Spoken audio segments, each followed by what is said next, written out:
Hello friends, എല്ലാവർക്കും cook with ടിപ്സിലേക്ക് സ്വാഗതം കേട്ടോ.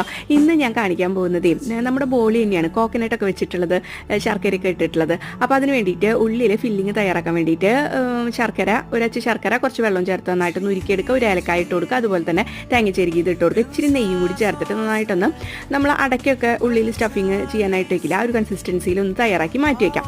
ഇനി നമ്മളിത് മൈദയിലാണ് ഉണ്ടാക്കുന്നത്. അപ്പോൾ മൈദ, കുറച്ച് ഉപ്പ്, കുറച്ച് മഞ്ഞൾപ്പൊടി, പിന്നെ നെയ്യാണ് ചേർക്കുന്നത്. പിന്നെ വെള്ളം ചേർത്ത് നന്നായിട്ടൊന്ന് കുഴച്ചെടുക്കുക. ഈ നെയ്യിന് പകരം നമുക്ക് നല്ലെണ്ണ, സാധാരണ നല്ലെണ്ണയാണ് യൂസ് ചെയ്യുക. ചിലർക്ക് നല്ലെണ്ണയുടെ സ്മെല്ല് ഇഷ്ടപ്പെടില്ല, ടേസ്റ്റും. അപ്പോൾ ഞാൻ ഇവിടെ നെയ്യാണ് യൂസ് ചെയ്യുന്നത്. നന്നായിട്ട് ഇതുപോലെ കുഴച്ചെടുക്കുക. നല്ല സോഫ്റ്റ് ആയിരിക്കണം കേട്ടോ. അപ്പോൾ കുറച്ചും കൂടി നെയ്യ് ചേർക്കുന്നുണ്ട്, അല്ലെങ്കിൽ നല്ലെണ്ണ ചേർത്ത് കൊടുക്കുക. നന്നായിട്ട് ഇതൊന്ന് കുഴച്ച് എടുക്കാം. നല്ല സോഫ്റ്റ് ആക്കി എടുത്ത് ഒരു 10 മിനിറ്റ് നേരം വെക്കുക. അത് കഴിഞ്ഞിട്ട് ഓരോ ബോൾസ് ആക്കി എടുത്ത് ഉള്ളിൽ ഫില്ലിങ്, കോക്കനട്ടിൻ്റെ ഫില്ലിങ്ങും വെച്ച് നമ്മളിതൊന്ന് കൈ കൊണ്ട് തന്നെ ഇങ്ങനെ പരത്തിയെടുത്താൽ മതി. അത് കഴിഞ്ഞിട്ട് ചുട്ടെടുത്ത അടിപൊളിയായിട്ടുള്ള കോക്കനട്ട് പൂരൻ പോളി അല്ലെങ്കിൽ നമ്മുടെ ബോളി റെഡിയാണ്. നല്ല ടേസ്റ്റാണ് കേട്ടോ. എല്ലാവരും